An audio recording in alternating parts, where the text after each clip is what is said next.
sinden-sinden do kademen, Mbak. Ya Kademen nggih asrep. Nek jane iki ora adem, gur tekele do sambat le ora. Iya kuwi tergantung pikiran awak dhewe, sugesti. Ki le adus do nganggo banyu anget. Weh. Tenan. Apa mah adus? Adus tenan. Jam piro le adus? Wingi hilang yo. Aduse wingi, wele adus ngene iki lho, Mbak. Ciduk to. Ayo. Ngene. Tadi iki ciduk banyu karo utange diendani. Ati apa do wae.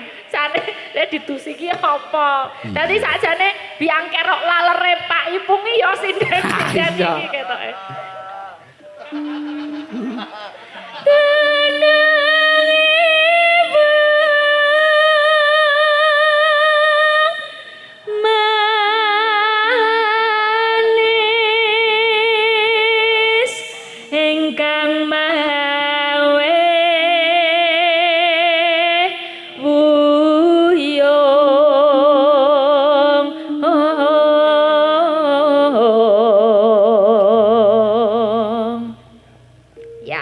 Satu lempar aja, terus dilanjutin yang dangdut apa ya?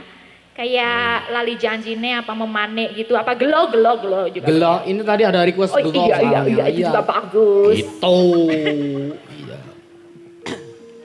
Lekai wos mrene yang kembang melati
Dibuka nganggo sing slow sithik. Iya, yang nyemek-nyemek dulu, engko rada-rada anget sithik, terus sing hot. Loh. Iya. Kuwi ibarate kaya wong graji ki lho, Mbak. Nggih. Mesti alon-alon sithik grek. Grek. Kari dhewe terus kari dhewe grek ngono tok. Ki grajine didudut selehke kayune di. Wong graji. Iya. Di underline bold italic wong graji. Wong graji. Because jangan salah tompo ya. Iya. Iki pasanganku mawarku kang kutuk sumandi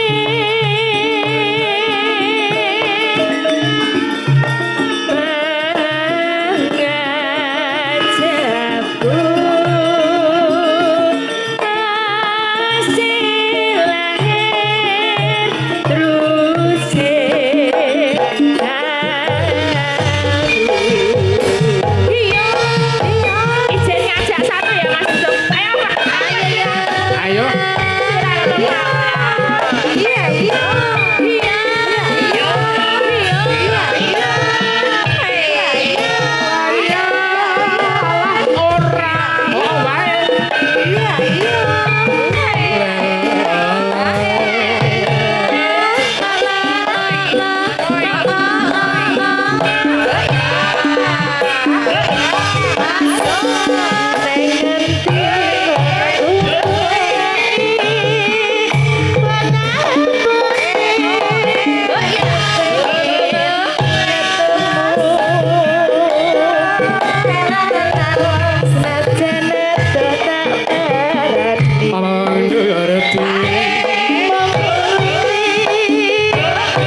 napa niku wonten wingking aman?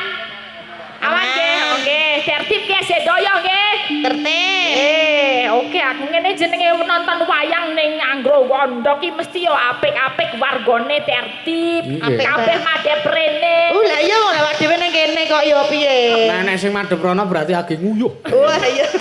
Mosok nek muyo madhep dene. Iya. Lah, Pak Ipung nek madhep rene. Iya. Ngejone kuwi dipamer-pamer kuwi. Gelengane kaya api-api ya. Iya. Kok kena terus to, Pak? Apa salah Pak Ibu? Ah mambengi wis sing dadi bulan-bulanan wis Mas Juang. Lho lah Oh, iya. iya. Saiki gentenan Pak Ipung. Lakone beda. Kaya ngene lele.